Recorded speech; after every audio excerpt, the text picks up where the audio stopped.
Okay, so if we look quickly here at this class, and I'm going to do a quick overview for you of what we cover. So I've been teaching this course on and off since 2017. I developed a curriculum. I'm a historian. I've been studying 31 years now, 31 years, going on 32 years. And I put together all the slides. We cover about 80 to 100. There's about 80 to 100 articles that we reference in the class. And there's 7 or 8 books that we also use in the class as reference. Okay, so you don't have to buy any of the books to follow along. And I'm going to show you some of the slides here. You don't have to buy any of the books to follow along. We show you the text right on the screen. Okay, but you can get them for your own library. All right, so we talk about everything from Dinknesh, who dates back about 3.2 million years ago. Australopithecus afarensis, who was the early form of humans. Discovered in 1974 by Dr. Donald Johansen in Ethiopia. We talk about who Imhotep was as well, one of the greatest people who ever lived in human history. And we deal with how because of this whole 1619 phenomenon, and partly because of the 1619 project, so many African Americans are focused on 1619. Well, much of what we've been told about Virginia's first African Americans, August 20, 1619, is wrong.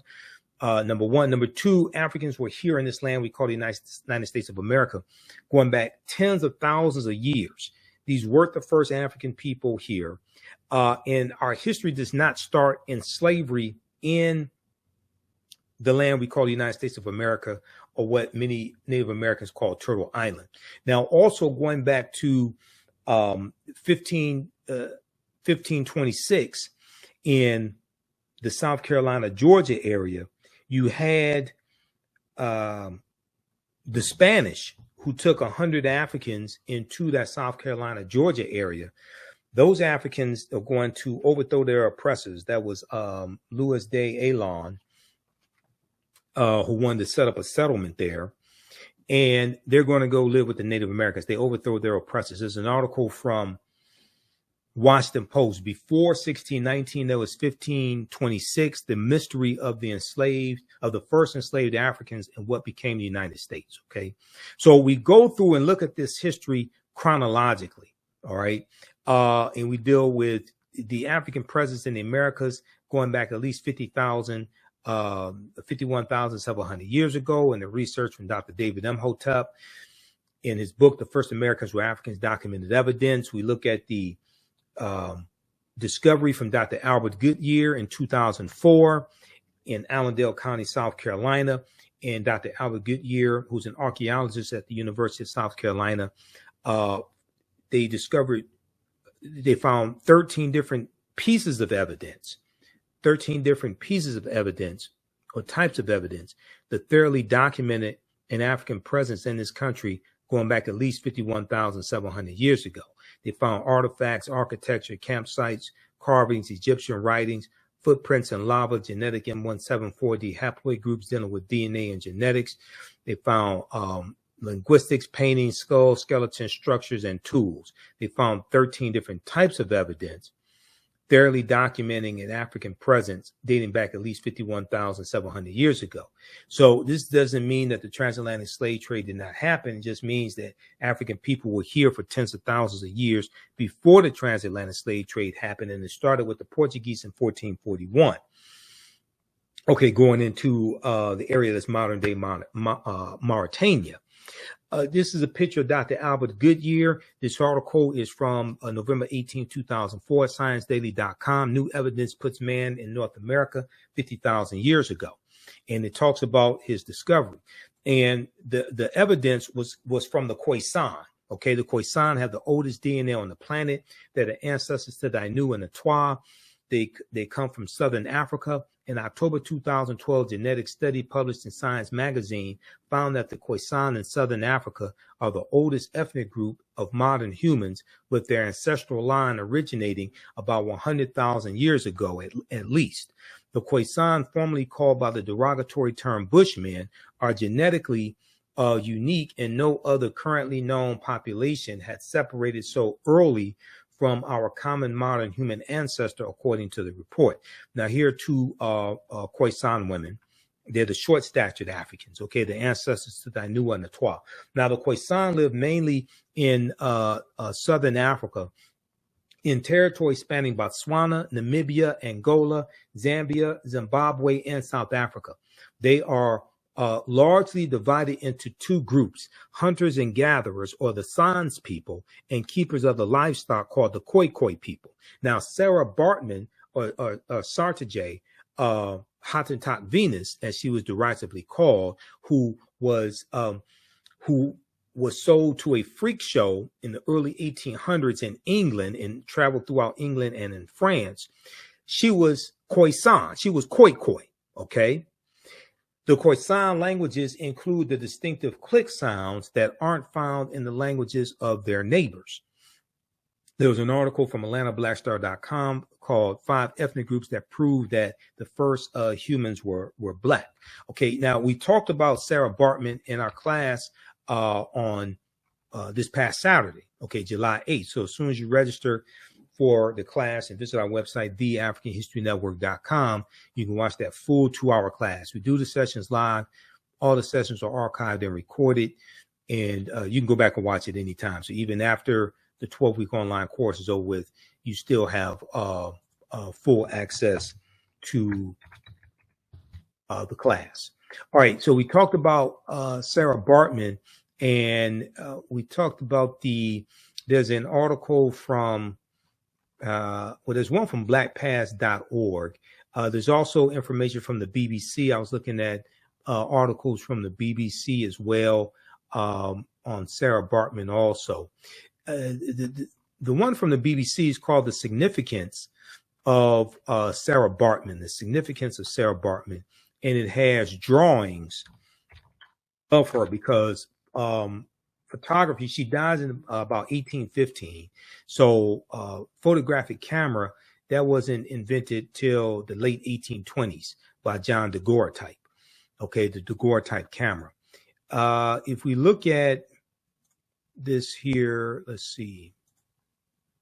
Let's go to this article from the BBC, bbc.com, The Significance of Sarah Baartman, January 7, 2016. So she had large buttocks, okay? She had a vulva that drooped down.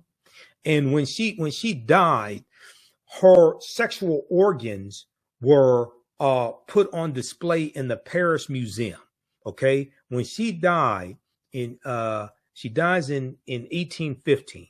Okay, she died at 26 years old. Her brain, skeleton, and sexual organs remained on display in a Paris museum until 1974. Her remains were repatriated and buried until 2002. So it's going to be Nelson Mandela, who was Khoisan as well, who's going to call for her remains to be brought back home and buried in South Africa. All right. 2 centuries ago, Sarah Baartman died after years spent in European freak shows. Okay. Now, rumors over a possible Hollywood film about Baartman's life has sparked controversy. So the film, originally some rumors started that Beyonce was going to do a film about Sarah Baartman, but her spokespeople said that's not true. Okay. So let's not get caught up on that. Brought to Europe seemingly on false pretenses by a British doctor, she was stage named the Hottentot Venus. She was paraded around freak shows in London and Paris with crowds invited to look at her large buttocks. Today, some black women put on freak shows on stage and call it hip hop.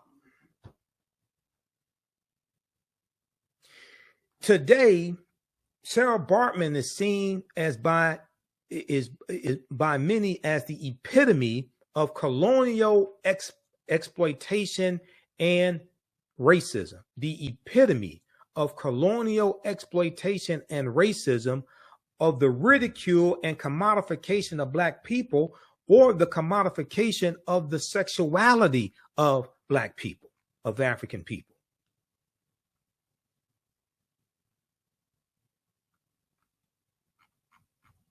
Sarah Baartman's life was one of huge hardship. It is thought she was born in South Africa's Eastern Cape in 1789. Her mother died when she was 2 years old, and her father was a cattle driver. He died when she was an adolescent. She entered domestic service in Cape Town after a Dutch colonist murdered her fiance. She was 16 years old. A Dutch colonist murdered her fiance, and then she's going to be sold into slavery. In October 1810, although illiterate, Sarah Baartman allegedly signed a contract with English ship surgeon William Dunlop and mixed-race entrepreneur Hendrik Caesars, in whose household Sarah Baartman worked, saying she would travel to England to take part in shows. The reason was that Sarah Baartman, also known as Sarah or Sartji, S-A-A-R-T-J-I-E, Sartji, she had what was called stetopygia, S-T-E-A-T-O-P-Y-G-I-A.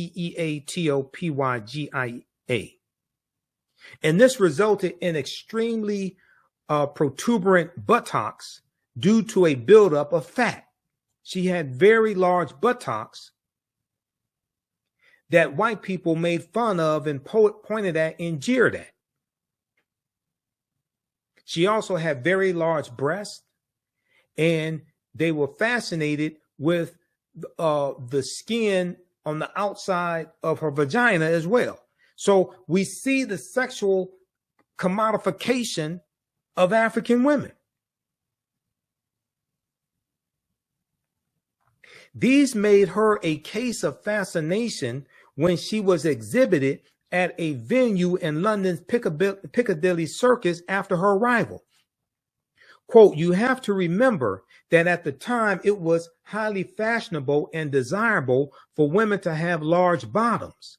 So lots of people envied what she had naturally without having to accentuate her figure," end quote, said Rachel Holmes, Holmes, author of The Hottentot Venus, The Life and Death of Sartji Baartman. On stage, she wore skin-tight, flesh-colored clothing, as well as beads and feathers, and smoked a pipe. Wealthy customers paid for private demonstrations in their homes, with their guests allowed to touch her. So this could be looked at maybe like as the first. Now, I wouldn't. She performed in freak shows, but this is like having a private stripper in your home or something like that. Okay, not calling her a stripper, but it's like similar. Her arrival in England coincided with speculation over whether Lord Grenville and his coalition of Whigs, W-H-I-G-S, which was a political party, known as the Broadbottoms because of Grenville's own large behind, would try to seize government. This was a gift for cartoonists. One creation, entitled A Pair of Broadbottoms, shows Grenville and Baartman standing back to back with another figure measuring their respective posterior sizes. This caricature here.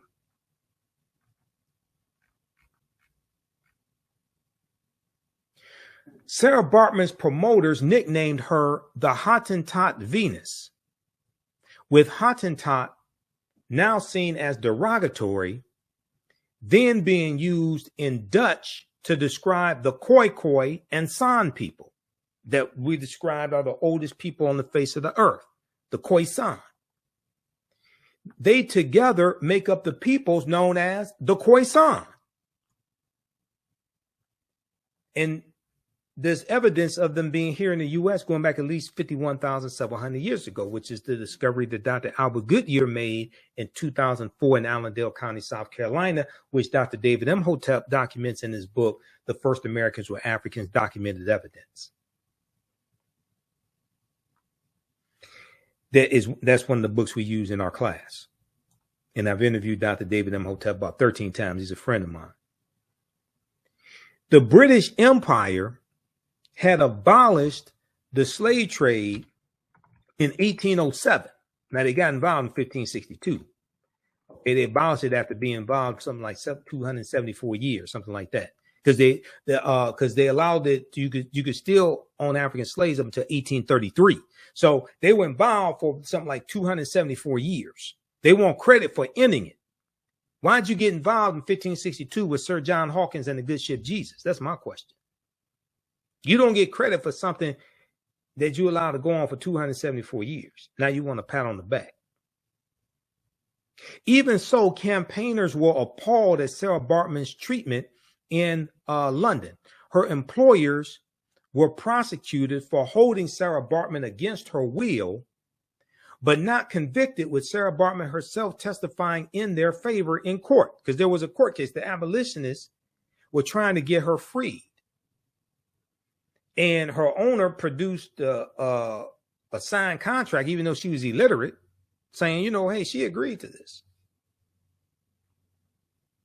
Quote, the question remains, was Sarah Baartman coerced as abolitionists, humanitarian campaigners claimed, or was she acting on her own free will? End quote, says Krister Petley, P-E-T-L-E-Y, a history lecturer at Southampton University. Quote, if she was coerced, she might have felt too intimidated to tell the truth in court. We'll never know, end quote. Okay, read the rest of this here.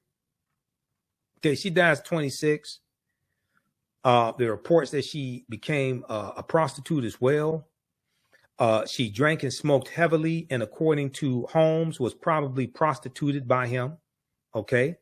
In 1814, Sarah Baartman moved to Paris with Caesars.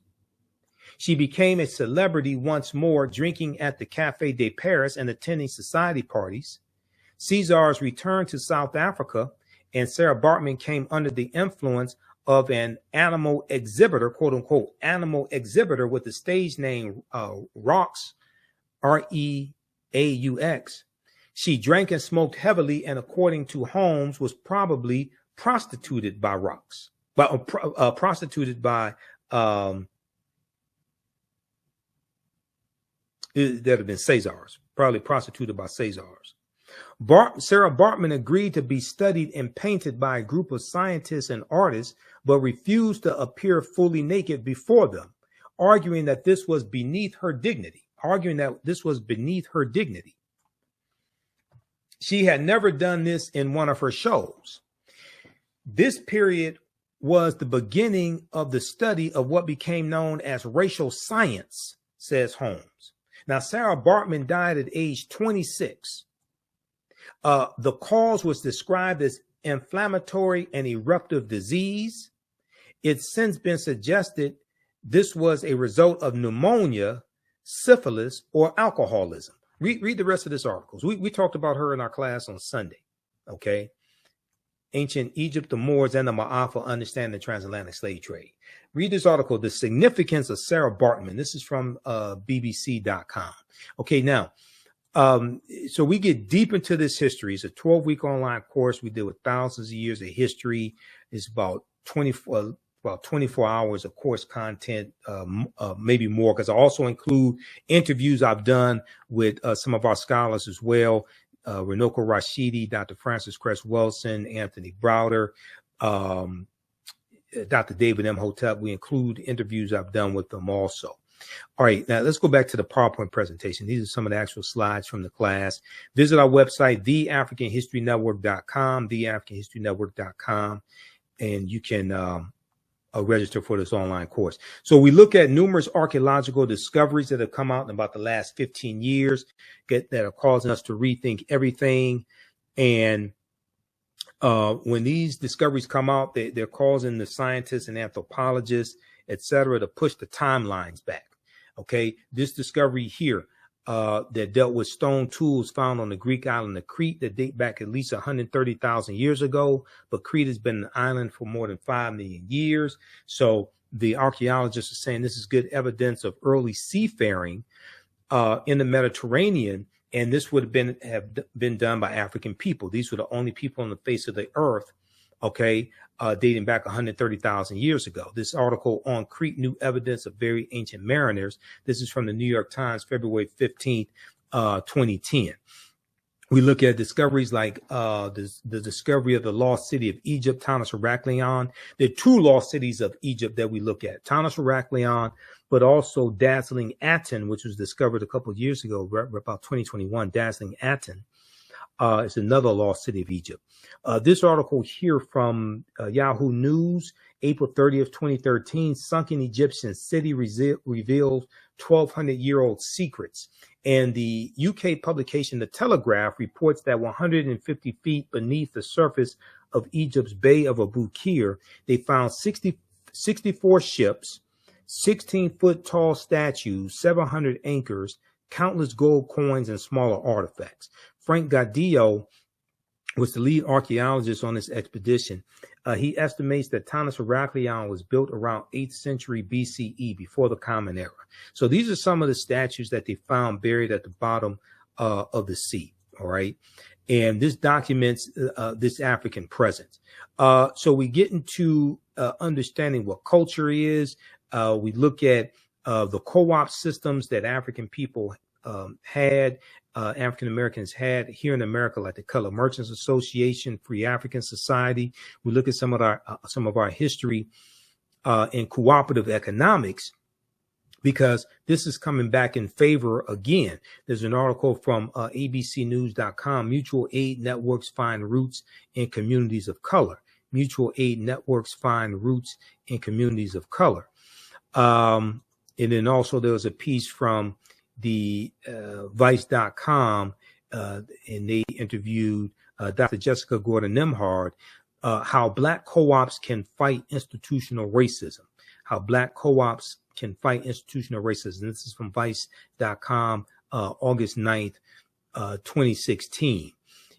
And Dr. Jessica Gordon-Nemhard said, so the co-ops had, so how do co-ops function in a capitalistic system? She said the co-ops has the factories, does all the production, does all of the marketing, handles the business side, that frees the farmers up to do their dairy farming, knowing that they have a market. Individually, they would not be able to afford a production plant or afford all of the advertising. But owning it all together, the individual farmers can now afford to compete. So she was talking about Land of Lakes. Okay, Land of Lakes is a cooperative. We have examples all over the world, and sometimes how that looks is it's a small enterprise that allows smaller individuals to compete. Take a group like Land of Lakes, which is one of our largest agricultural corporations. It is actually a cooperative of dairy farmers that all own Land of Lakes together equally. And Land of Lakes buys its milk and produces all the dairy products. Okay. So we look at other archaeological discoveries, like the one coming out of Morocco in June 2017, which they found remains of Homo sapiens, modern man, dating back 300,000 to 350,000 years ago. The earliest previous Homo sapien bones date back 195,000 years ago. And this was found in Ethiopia, clear across the continent. Okay.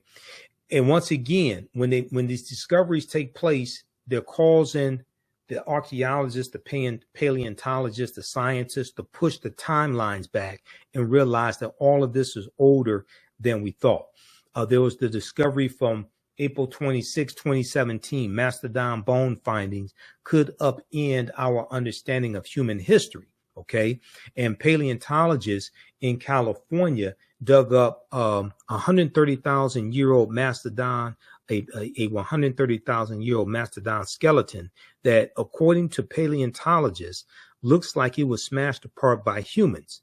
But they found this skeleton in America where people were not supposed to have arrived for over 100,000 years.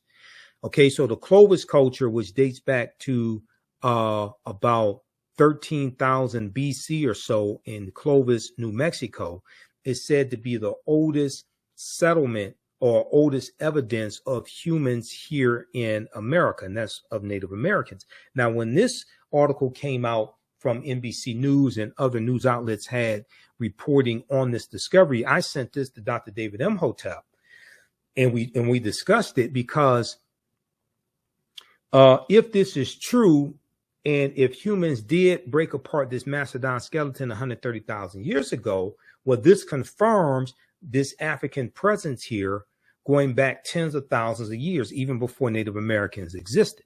All right.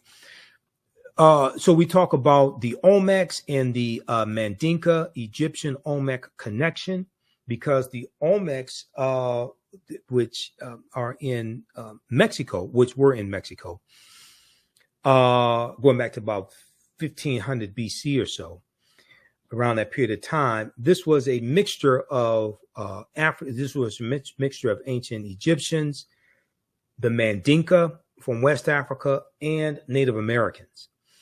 Dr. David Imhotep talks about this, as well as Runoko Rashidi talks about them as well in the article that Runoko wrote for AtlantaBlackStar.com that we cite. But Dr. David Imhotep on page 82 of the First Americans or Africans Documented Evidence said a major ethnic group among the ancient Egyptian Nubians were the Manding people, an original Niger-Congo homeland in the general vicinity of the Upper Nile is probably as good a hypothesis as any for the origin of the Manding. The Proto-Manding migration had to have taken place during the African Aqualithic period. That was a wet period in Africa that lasted thousands of years, at a time when the Sahara was fertile and had river systems and great lakes. The Nile flowed, the Nile flowed from south to north and emptied into the Atlantic Ocean during very ancient times. This would have enabled East Africans direct access to the Atlantic Ocean. The longer route would be to sail the Nile River north to the Mediterranean and then head west to the Atlantic Ocean. When the Manding reached Central America and began mixing with the local population, they were labeled Olmecs. The Olmecs were supposedly a mixture of the Manding or Mandinka, the Americans or American Indians.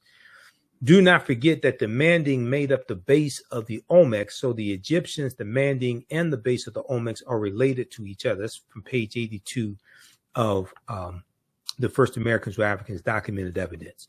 We deal with the Druids and St. Patrick in Ireland, and how the Druids are dealing with a watered-down teaching coming out of ancient Kemet, ancient Egypt. We look at the 800-year occupation of Europe by the Africans known as the Moors, and the Spanish Grenadan War in 1492, and the Moors losing control of their last stronghold of Granada, January 2nd, 1492. Okay, we deal with all of that history. We look at ancient civilizations like Nubia, Ta-Nehisi, ancient Kemet, Carthage and the Carthaginian Wars, and Hannibal Barca. We look at Egypt, what's known as Egypt of the West, and the African influence here in America. The Tekhen is an ancient African symbol that comes from the mythology of Asar, Auset, and Heru, who the Greeks called Osiris, Isis, and Horus. There were about 1,200 Tekhenu all throughout ancient Kemet. Today, there are less than a dozen. There are three ancient Tekhenu or obelisks that were taken from Egypt, and they were taken into London, England, New York City, and Paris, France. Ancient Egyptians called obelisks Tekhen, and they were also used to tell the time in the past. Their pinnacles were basically covered in gold to reflect the sunlight. Historians say the obelisks represented immortality and eternity, and their long structure helped connect the heavens and the earth. Currently, Cleopatra's Needle is the name given to the three ancient Egyptian obelisks, one in New York City, one in London, England, one in Paris, France. Okay, there's an article called Cleopatra's Needle, how three ancient Egyptian obelisks ended up in New York City, London, and Paris, France, from face-to-faceafrica.com. Check that out.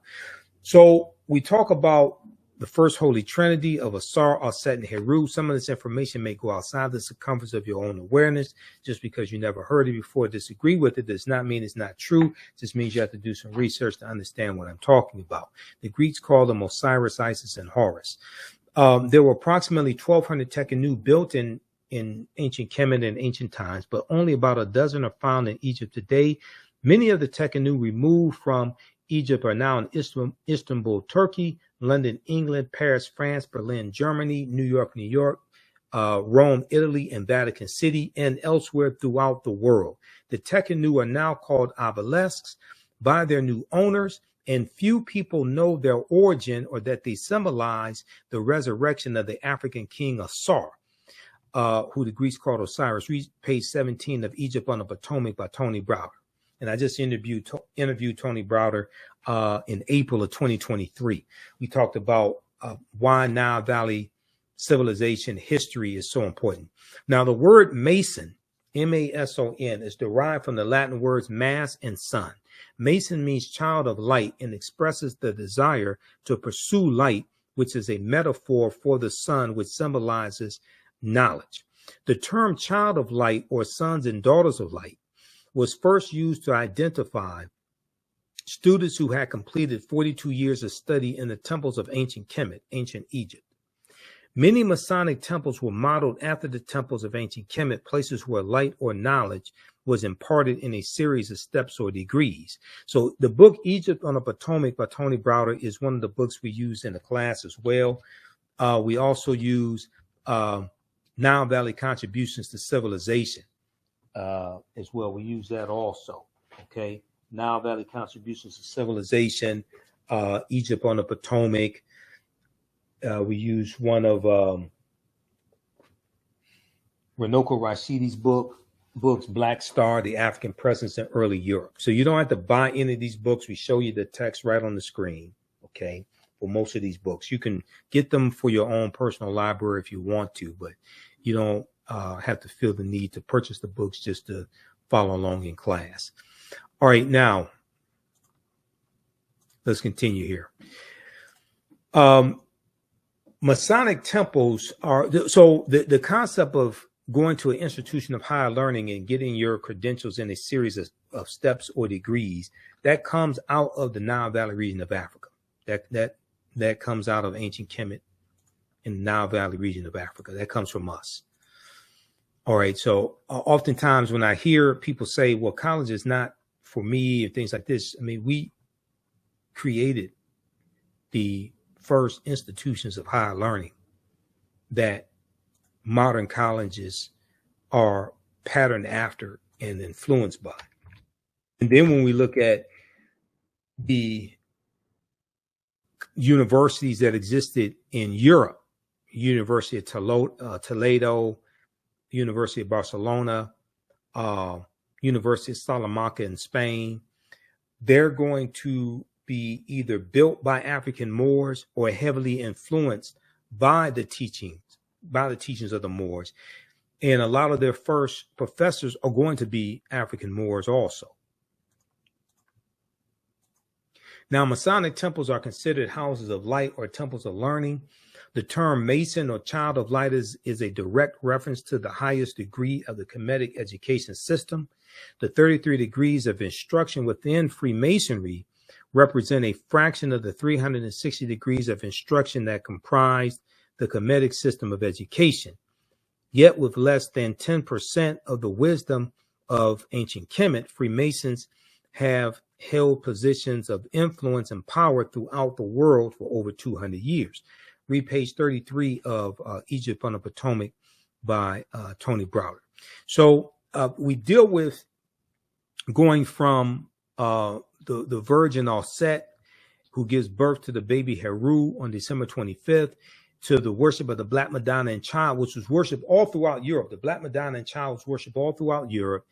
And probably the European country that has the greatest representation of the Black Madonna Child would be France, with about 300 representations, statues, and paintings of the Black Madonna Child. We look at some of the deities, some of the Netcher coming out of ancient Kemet, Ma'at as well. We look at things like the judgment scene that includes Anpu and Dahuti, also Asar, who sits on the throne of judgment. So we go through and look at history. We look at things like historical figures like Bishop Nicholas, who becomes a saint. And Bishop Nicholas was of African descent. And Bishop Nicholas was the real life inspiration for the secular character of Santa Claus, which comes from the mythological character also of Sinterklaas. Sinterklaas means Saint Nicholas in Dutch, and Sinterklaas we see is worshipped, is revered amongst the Dutch. We see this in Holland and the Netherlands, and there's a celebration of Sinterklaas in the beginning of November, okay, and it goes through December, and they commemorate Sinterklaas along with Zwarte Piet, who was a Moor. Zwarte Piet means Black Pete in Dutch. It commemorates Sinterklaas coming in from Spain on a steamship, a steamboat, with Zwarte Piet, Black Pete. Okay. So this once again also deals with the history of the Moors throughout Europe. We look at why Christmas is celebrated on December 25th, because nowhere in the biblical text does it state that Yeshua, Jesus the Christ, was born on December 25th. We look at the film Black Panther. The film Black Panther deals with African culture, African history, African language, African spiritual systems. And the Panther Deity Bast, who watches over the people of Wakanda, and we know in ancient Kemet, cats were looked at as a protector. Well, the Panther Deity Bast comes from the Netcher, or the goddess Bastet, that was worshipped in ancient Egypt, especially during the Second Dynasty around 2890 BCE, before the Common Era. And she was worshipped in the form of a lioness at first, and then later as a cat. She was the goddess of warfare in Lower Kemet, Lower Egypt. And the film Black Panther incorporates 11 different African cultures. We see different African deities represented in the Black Panther comic book and in the nation of Wakanda, the fictitious nation of Wakanda. Now, when we look at Wakandan religion and its tribes, the religion of the Wakandan people first developed during the pilgrimage to the land. In their conflict, the originators, who were the gods of Wakanda, formed from the heroes of humans within the tribe. Ascending to the status of a god, these heroes became the Orisha. Now, the Orisha are the names of the deities in the spiritual system practiced by the Yoruba in present-day Nigeria, and that's the spiritual system of Ifa, okay? So the Orisha, these are emissaries, these are deities, and they're helpers of the supreme being in Ifa, known as Olodumare. But these heroes in Wakanda became known as the Orisha, or Orisha, taking the names of Koku, Thoth, which Thoth was the Greek name for Dahuti, Bast or Bastet, Mojaji, Ptah. Ptah is the creator in ancient Kemet. The Netcher that's looked at as the creator, Ptah and Niami. The Orishas or Orishas origins date back to the ancient Egyptian beings known as the Ennead, where Ennead in Greek means 9, and Ennead refers to the original 9 Orisha. Okay, I'm sorry, the original 9 Netteru in ancient Kemet. Now, in addition to the development of these gods, the people of Wakanda became segmented into various cults that worshipped various animal deities of the area. The most famous cults included the Black Panther cult and the White Gorilla cult. So, Umbaku is from, in the movie, Umbaku is from the White Gorilla cult. The 18 tribes, because there are 18 different tribes that make up the people of Wakanda. The 18 tribes in total developed in the country and include the lion cult, crocodile cult, and hyena cult. The Ennead, Ennead means group of 9 in Greek. In ancient Kemet, they were called the Bastet. The 9 Netteru were Atum, which was the sun, Atum, or you may see Atin, Shu, which means air, Tefnut, moisture, Geb was earth, and Nut, sky, Asar, who the Greeks called Osiris, Auset, who the Greeks called Isis, Seth, and Nephthys. These were the original 9 Netteru, or the Ennead. Okay. One of the books we use in the class is also Ancient Egypt by Lorna Oakes and Lucia Galen. All right. Pages 274 through 277, they lay out a lot of the different Netteru or deities in ancient Kemet and their attributes. So we deal with Hannibal Barca, the Battle of Cannae, 216 BC, the Punic Wars, all different types of history like that. Carthage, which existed from 813 BCE to 146, because Carthage is destroyed, 146 BC, because Carthage is destroyed by Rome. We deal with ancient Nubia as well, which is about 4500 BC to 500 AD, ancient Nubia. And we go through and look at this history chronologically. There's a timeline of history that we look at, and we look at what leads up to the transatlantic slave trade taking place. You have to study the 800-year occupation of Europe by the Africans known as the Moors, which begins in 711 AD, when the African Moors go in from Morocco into the Iberian Peninsula, today known as Spain and Portugal, led by General Tariq ibn Ziyad. Okay, and then we go through and analyze the transatlantic slave trade as well. And Christopher Columbus is crucial to understanding the expansion of the transatlantic slave trade and his 4 voyages.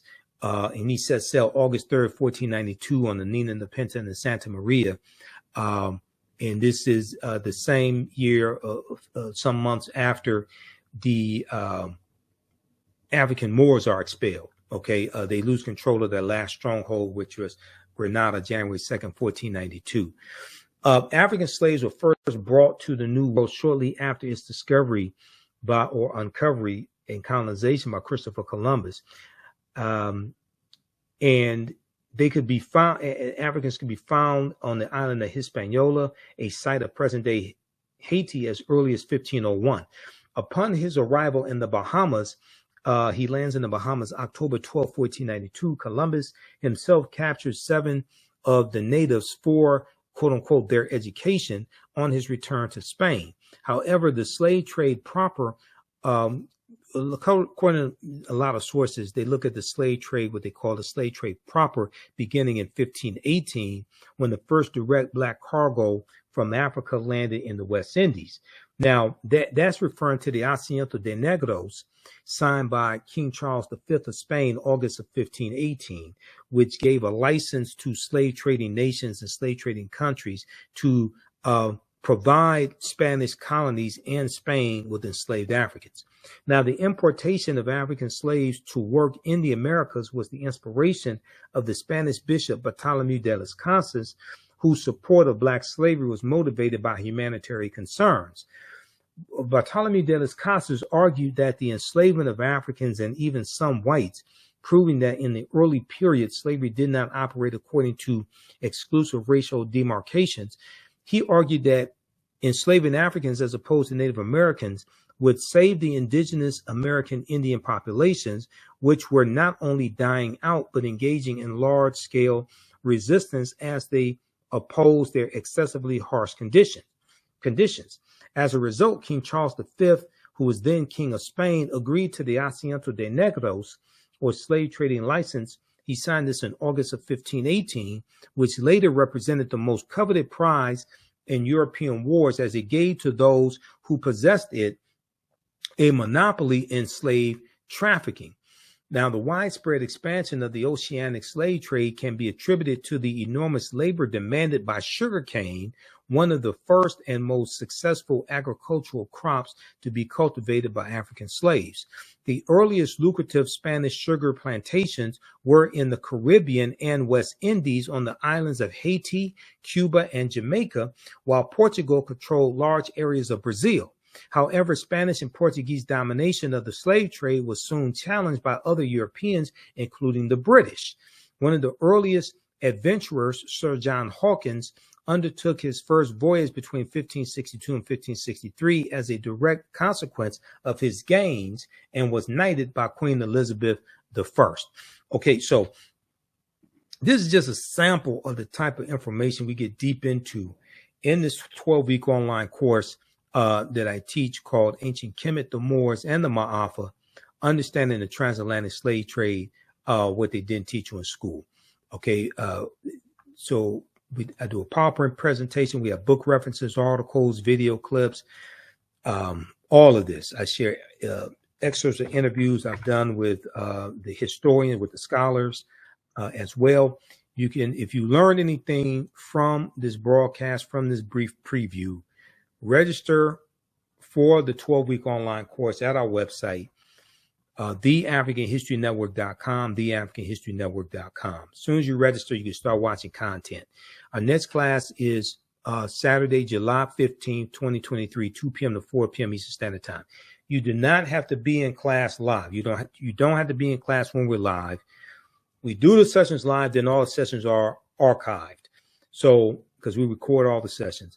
About 10 minutes after we finish the class, it's available to watch on replay. All right. So as soon as you register, you can watch the class we did July 8th and the class we did July 1st. All right. And then Sundays, I teach Black resistance movements from the Haitian Revolution, U.S. Civil War, Civil Rights Movement, and Black Power Movement. Okay. 1800 to 1968. If you want to register for, if you want to pay for the classes through Cash App, you can do that. Just email me to let me know what the money's for. Okay. It's because I need to know what it's for. I need to know because if you want me to register you in the class, I need your email address also. All right. So you can email us at ahnshow@theafricanhistorynetwork.com or just click right here on the website, contact the African History Network. We have our PayPal, Cash App information here. Click on it. This helps us keep doing the research as well. Yeah, our official Cash App tag is $ the AHN show, SHOW. When you go to it, it says Michael. These other ones here, I've identified 5 fake African History Network accounts I'm trying to shut down. Cash App is not cooperating with me. I launched an investigation. I had them launch an investigation late last year. I had to follow with them again because they don't get back with me. Okay. I don't know what the problem is with Cash App. They have like really poor customer service when it comes to investigating fake accounts that have been set up. All right. But we have that information here at our website, theafricanhistorynetwork.com. All right. Look, we have to get out of here. Remember, at the African History Network, we focus on educating, empowering, and inspiring people of African descent throughout the diaspora and around the world, because right now it's corrects wrong behavior. Hopefully you learned something from today's radio show, our show, as well as this preview of this 12-week online course that I teach. Be sure to register for the online class. Also follow us on our fan page, The African History Network. Give us a thumbs up on this broadcast. Follow us on our YouTube channel, Michael Imhotep, IMHOTEP, on YouTube as well, and my personal Facebook page, Michael Imhotep on Facebook, and as well as the Michael Imhotep Show. That's our other Facebook page, okay? Remember, right now it's correct wrong behavior. It's not over till we win. Wakanda forever. And we'll talk